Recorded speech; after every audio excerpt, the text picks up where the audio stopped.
Hey folks, and Nick here from another BookTube channel. Today, taking a look at the Fantastic Four Roast. This is a very silly comic book, and I'm gonna be 100% upfront with you.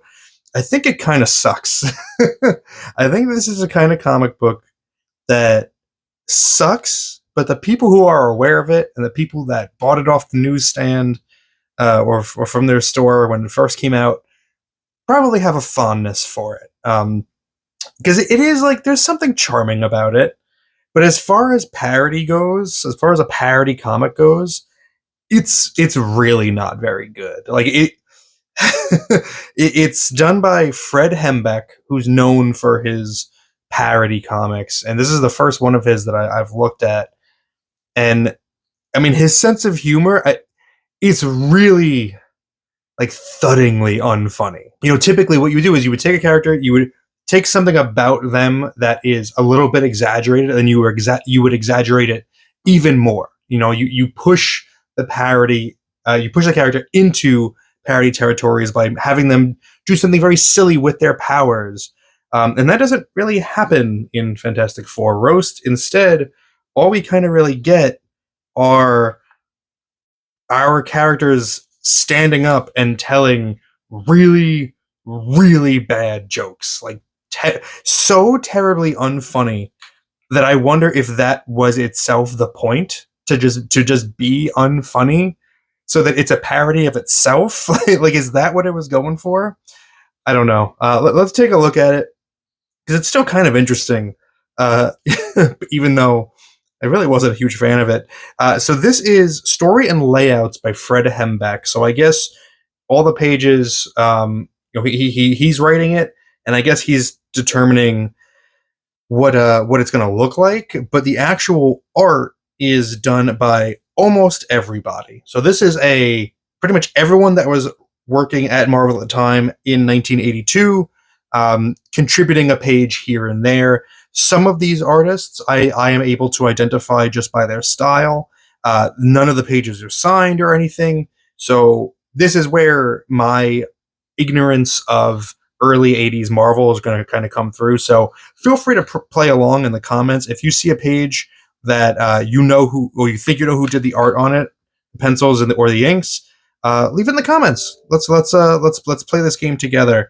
Plot assist and editing also by Jim Shooter. It opens with this with a literal splash page, which is the joke that Fred Hembeck's MC character is making here, of the Thing getting ready for what he thinks is going to be a toast to the Fantastic Four, a celebration of the Fantastic Four.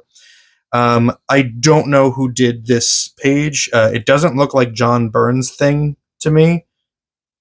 I probably could have phrased that differently. It doesn't look like the way that John Byrne draws the Thing to me. Um, see that right there? That's funnier than any joke that's actually in this comic book.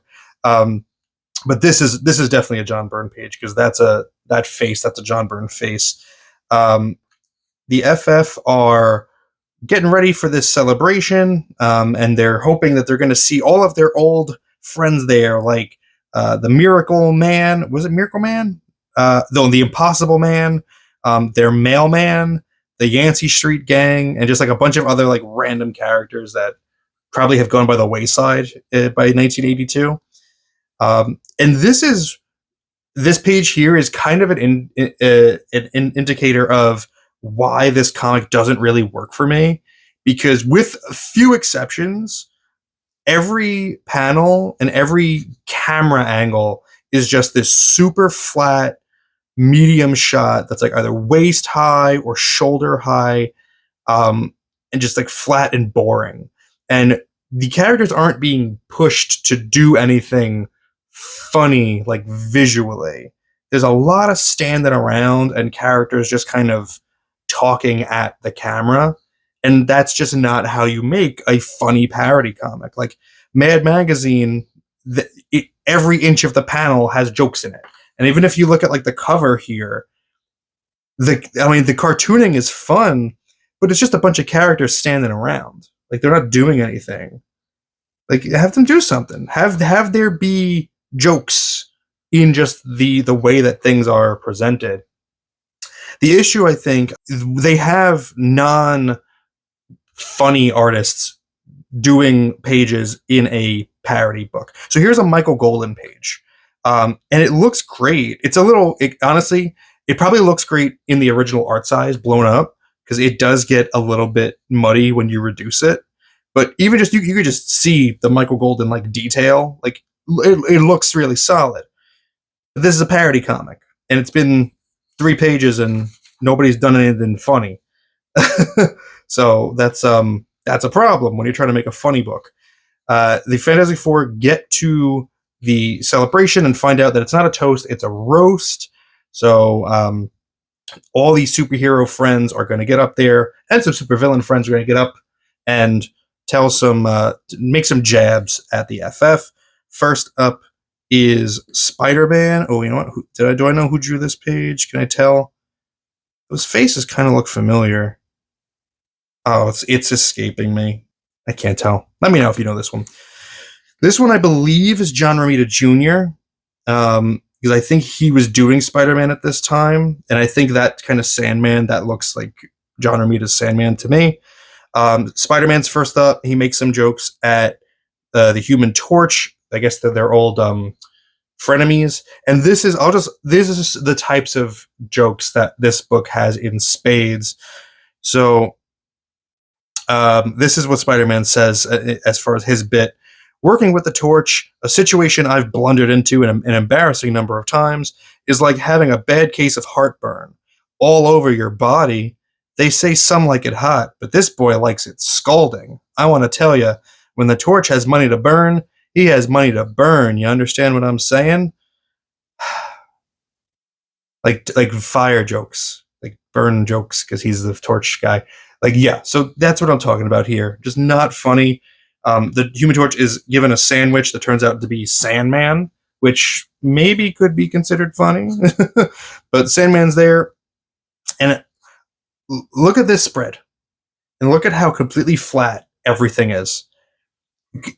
And that's the problem. That's why I didn't have as much fun with this as I really wanted to, because again, this is a parody comic, but you have artists drawing these characters in their regular comic book style, and that does not behoove parody. And also, I believe we're back to a John Byrne page here. Yeah, look at these faces. Those are John Byrne faces for sure. Don't know who this is. I think maybe it's Al Milgrom. And this is our first instance. Someone's trying to sabotage the roast, and destroy the Fantastic Four. Johnny finds a small bomb in his soup, which he is able to defuse by just putting it in his mouth and turning his flame on to like destroy it, essentially. So that's like the little conflict that's going throughout this issue. I think we're back to John Byrne again, and over here, this is Mike Zeck. I think it's Mike Zeck.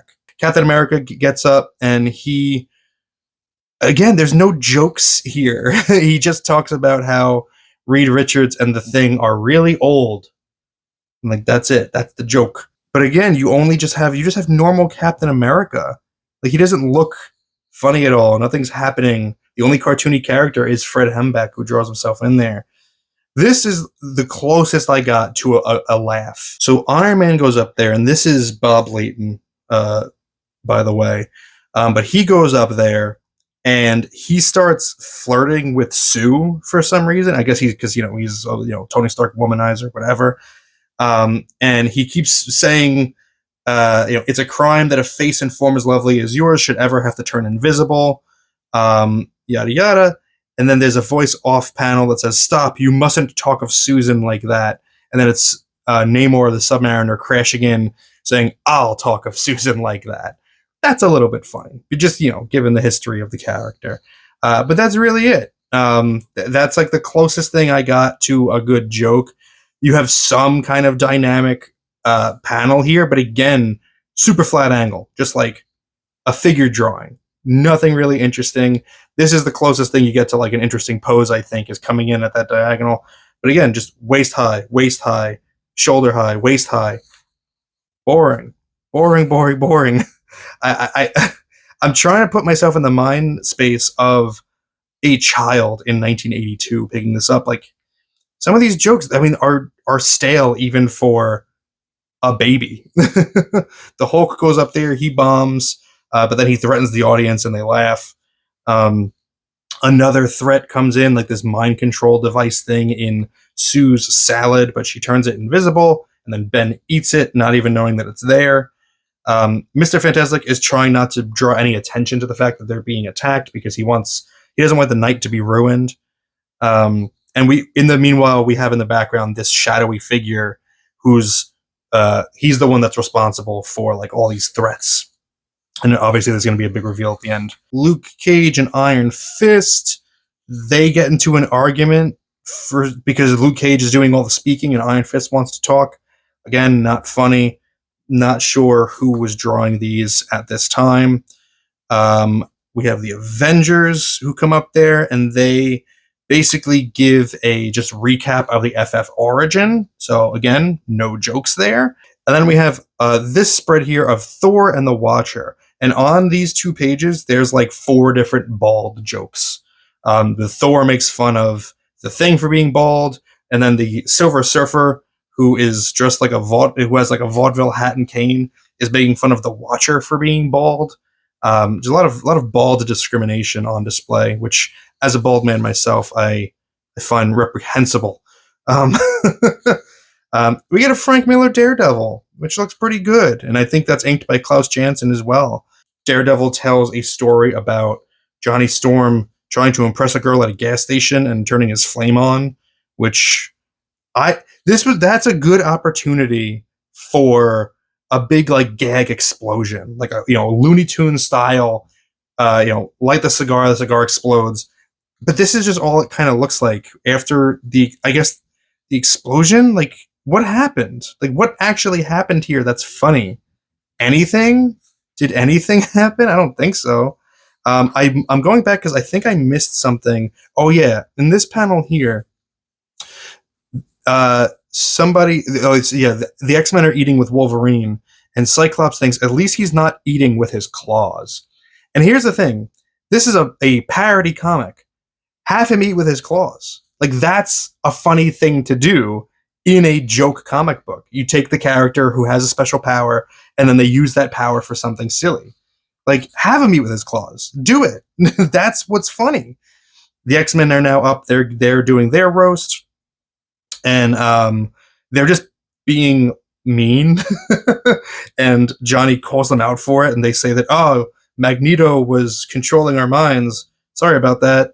Let's get out of here. And it ends with Johnny being like, hey, Magneto doesn't control minds. Get back here. Funny stuff. The yucks keep coming.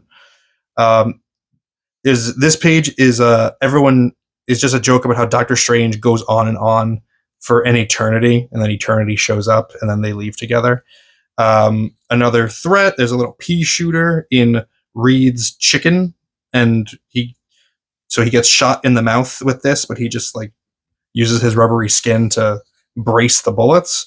So another threat defeated. A really boring looking Ghost Rider comes. I've completely forgotten to try to call out the artists. That's okay. I don't know who did either of these. I think we're now starting to get though different people doing just like individual panels. So like I think that's just Gene Day, but I don't know that he did the entire page here. So at this stage, everybody in the audience is now aware that somebody is trying to hurt the Fantastic Four. Because they're made aware of the attacks. The Thing's ice cream tries to attack him, and he defeats it by saying it's slobbering time, and then he eats the ice cream really fast. Yeah, that's good stuff. Then everyone blames Dr. Doom, but then he shows up and he just talks again about his own origin, but they make it funny by saying that the reason he was working on his experiments and that caused his injury was that he decided to not go on a panty raid with Reed Richards, and if only he had gone on that panty raid, none of this would have happened. And now it's time to spring into action. It's time to get the money shot, and this is just they have the individual artists of each character doing their character. So like that's a Bill Sienkiewicz Moon Knight. Um, this is Dave Cockrum doing the X-Men. John Burns doing the FF. So this is kind of a neat page. It would be, a neat little pinup if it was actually one single page. But that's like, again, nothing parody, nothing really super funny about it. The payoff is that the threat is the old mailman that we set up in that second page. He was delivering a package to them, and it had this device inside it that he tripped, and like it came out, and he put it on his head, and it made him super smart, and he decided that he wanted to now destroy the Fantastic Four since he was super smart, but also he didn't really want to do it. It was just the device that made him want to do it. I don't know. It's really contrived and stupid and silly. And that's pretty much it. We just get a really quick, like, different people. So we get Wyatt Wingfoot, we get Agatha Harkness, Quicksilver, Moon Knight, She-Hulk, Spider-Woman, Man-Thing, and Howard the Duck. So we just get boom, boom, boom, boom, just different people drawing different stuff. Nothing funny happens. We get Brother Voodoo, who apparently Fred Hembeck was like obsessed with for some reason. I found that online. I don't know the story behind that. And then the FF, they get up and they tell their own jokes, which stink, but it makes Black Bolt laugh, which ends up bringing down the ceiling on everybody. Sue is the only one that protects herself, and Reed asks her, "Why didn't you shield us too?" And she says, "You didn't ask." And then everybody goes home, and then that's it. That's the comic. So yeah, the Fantastic Four roast by Fred Hembeck. Really not funny. And as far as parody goes, I just don't think it works. It's super flat, super boring. There's nothing interesting or funny about the way the characters are drawn or any of their poses or anything like that. But I have a feeling this is a comic that people like. So let me know what you think about the Fantastic Four roast. Let me know if you spotted who drew what while we were flipping through this. If there's anything else that I missed, as you can see, this is a really high-grade copy. Let me know in the comments below. Thank you very much for spending some time with me today, but now it's time to get back to reading.